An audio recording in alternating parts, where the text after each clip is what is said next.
Hi friends, আমি নিবেদিতা। আমার চ্যানেলে আপনাদের সবাইকে স্বাগত। আজ বানিয়ে নিচ্ছি ডাল দিয়ে মোচার ঘন্ট।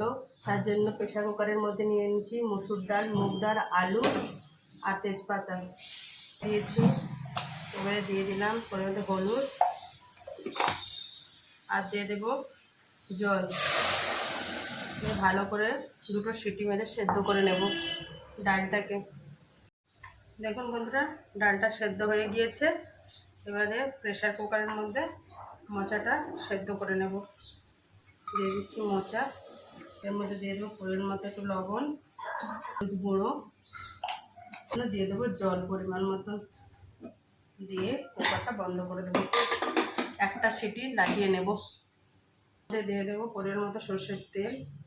দেখুন তেল গরম হয়ে গিয়েছে। এর মধ্যে দিয়ে দেবো গোটা জিরে, গোটা শুকনো লঙ্কা আর দিয়ে দেবো অল্প একটু 5 ফোড়ন।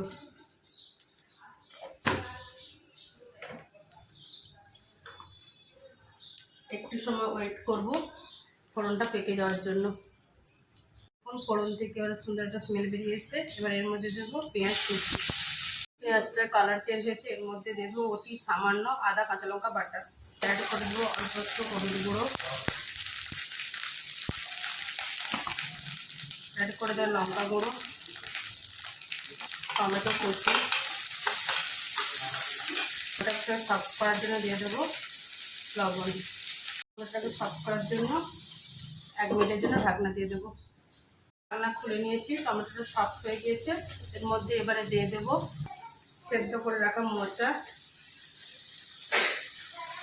মোচাটা মশলার সঙ্গে মিশে গিয়েছে। এবারে দিয়ে দেবো একটু টেস্ট অনুযায়ী অল্প একটু চিনি,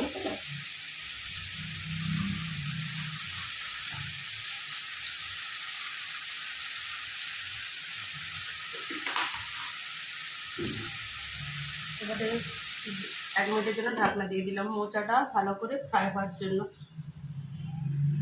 ঢাকনাটা খুলে নিচ্ছি।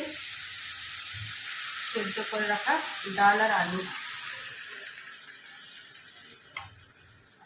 ভালো করে মিশিয়ে নিচ্ছি।